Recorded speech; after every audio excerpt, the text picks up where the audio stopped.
Si vous avez une société offshore, plus particulièrement si vous avez une société offshore hors Union européenne, si vous vendez des biens ou des services type e-commerce, vente de formation, coaching, infoproduits, etc., etc., et si vous utilisez des processeurs de paiement mais que vous n'avez pas été très sérieux avec la TVA, je vous conseille très fortement de regarder cette vidéo en entier, car à partir du 1er janvier 2024, vous risquez d'avoir de gros problèmes si vous continuez comme ça.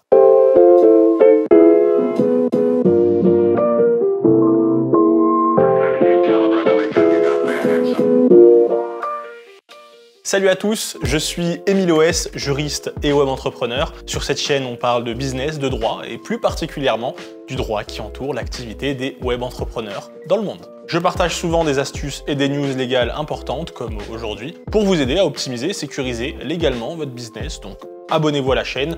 Dans certains cas, ça peut clairement vous éviter de grosses erreurs comme ici. Si vous avez des questions, une situation un petit peu plus particulière et que vous avez besoin d'aller plus loin, vous trouverez tout en description, contact, coaching et formation. Bon, alors, que se passe-t-il à partir du 1er janvier 2024? Eh bien, si vous connaissez un petit peu le monde du business en ligne à l'international, vous devez sans doute savoir que pour beaucoup de personnes, la TVA devient vite optionnelle quand ils s'expatrient. En général, les profils sont souvent les mêmes, c'est des personnes qui vont aller en Asie du Sud ou alors qui vont aller à Dubaï, ouvrir des sociétés offshore et vont faire du business comme ça en Europe et ne pas collecter la TVA ou en tout cas ne pas trop s'en soucier. Et ça, les États s'en rendent compte. Alors oui, un peu tard, mais ils commencent à prendre des mesures de plus en plus importantes et une qui va avoir un certain impact à partir du 1er janvier 2024, j'ai nommé CESOP. CESOP, ça veut dire Central Electronic System of Payment Information. Alors, c'est un système qui a été adopté par le Conseil européen avec la directive 2020-284. Et donc CESOP, c'est un outil destiné à lutter contre la fraude fiscale. Et en fait, c'est un outil qui oblige les prestataires de services de paiement, comme Stripe, PayPal, à conserver et communiquer aux services fiscaux certaines informations concernant les payeurs et les bénéficiaires de paiement. Donc c'est-à-dire la personne qui encaisse et la personne qui a encaissé. Et donc qu'est-ce que ça veut dire tout ça?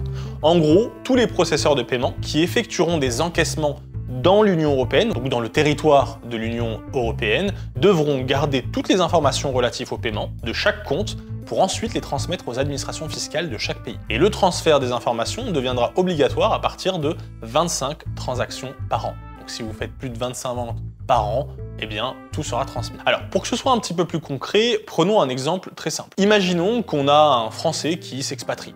Il s'appelle, je sais pas moi, Pierre, et il a décidé de s'expatrier à Dubaï. Ensuite, il crée une société offshore, LTD au UK ou LLC aux États-Unis. Et l'objectif, bien évidemment, c'est de pouvoir faire du business. Et donc, grâce à cette société, il va faire son business en vendant, par exemple, des produits en e-commerce ou alors même des formations à tous ses clients qui sont souvent, majoritairement, en France, puisqu'il est français, ou en tout cas francophone. Et donc, pour encaisser ses clients, il va tout simplement utiliser des processeurs de paiement comme Stripe, PayPal ou Mollie. Si on prend notre exemple, ça veut dire qu'à partir de janvier 2024, Stripe, PayPal auront l'obligation de tout communiquer. Donc concrètement, Stripe va aller sur votre profil, il va exporter tout votre historique en format Excel, incluant à l'intérieur plusieurs informations comme le nom de votre société, les coordonnées bancaires, etc., etc.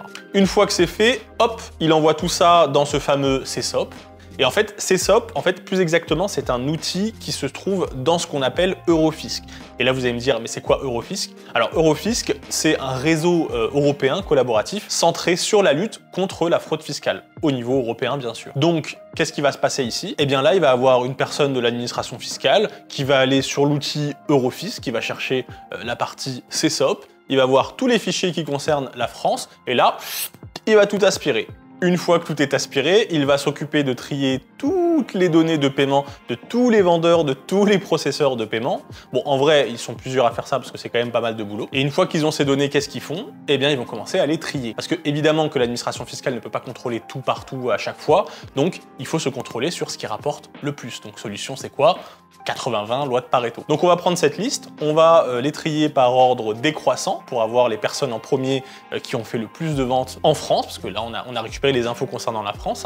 Ensuite, étape 2, on regarde le nom de société de cette liste et on la compare avec la liste des sociétés qui ont fait une déclaration de TVA. On enlève de la liste toutes les sociétés qui ont bien fait leur déclaration de TVA et on garde tous les autres. Et là, magie, on obtient la liste de toutes les sociétés qui vendent en France mais qui ont fait aucune déclaration de TVA et donc qui sont très probablement en situation de fraude fiscale. Étape 3, on cherche les personnes à contacter qui sont derrière ces sociétés. Donc là, il y a plusieurs moyens possibles. On peut récupérer les informations qui viennent directement de Stripe.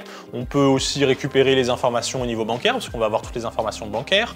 On peut aussi contacter directement certaines administrations. Bref, tout est bon pour pouvoir aller chercher les informations. Et en vrai, ce ne sera pas très compliqué. Et là, on obtient une belle liste de fraudeurs. Et on va commencer par ceux qui sont le plus facilement atteignables. Et en l'occurrence, si c'est en France, ce sera les Français. Donc on va aller chercher les informations concernant les Français puisqu'on a déjà tout et donc ce sera plus facile d'aller les contacter. Ensuite, on va passer aux personnes qui sont dans l'Union européenne, pareil parce qu'il y a des échanges d'informations qui sont aussi centralisés, donc ce sera aussi plus facile. Et si une personne se croit à l'abri parce qu'elle est au fin fond de je sais pas quel pays et qu'elle se pense intouchable, eh bien l'administration peut très bien demander à ce que Stripe fasse sauter le compte et que la personne soit bannie. Alors évidemment, si une personne est signalée par l'administration, évidemment que Stripe va le mettre dans une liste de ban. Alors en réalité, pour cette dernière étape, étape 4, honnêtement, je ne sais pas exactement comment ça se passe derrière, mais en tout cas, moi, si j'étais à leur place, c'est ce que je ferais.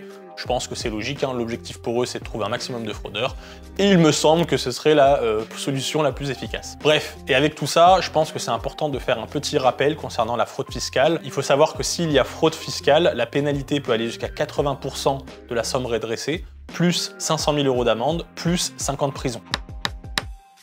Donc je pense que plus on va avancer, plus on va avoir de la réglementation et des contrôles autour de tout le business en ligne, et donc nécessairement, des personnes risquent de se faire sanctionner de plus en plus facilement et plus souvent. Et du coup, qu'est-ce que ça veut dire pour vous, entrepreneurs? Qu'est-ce que vous devez faire? Alors, petite parenthèse, si la vidéo vous plaît, likez, abonnez-vous, c'est un petit clic pour vous, mais qui fait toute la différence pour la chaîne, donc faites-le s'il vous plaît. Bon, alors, déjà, première chose, arrêtez d'écouter des youtubeurs et autres vendeurs de formation qui vous expliquent comment s'expatrier et comment s'y prendre pour ouvrir une société offshore. Parce que dans la majorité des cas, souvent, leurs connaissances reposent uniquement sur le pas vu, pas pris, et ensuite, ils vont vous créer une formation et s'improviser conseiller juridique. J'ai beaucoup de personnes qui viennent me voir après avoir pris ces fameuses formations et se rendent compte que ça fait en fait des années qu'ils fraudent sans s'en rendre compte. Et à cause de tout ça, il y a des personnes qui peuvent se retrouver dans des situations assez graves. Ensuite, deuxième élément, quand vous expatriez, il faut absolument regarder votre expatriation en fonction de votre projet.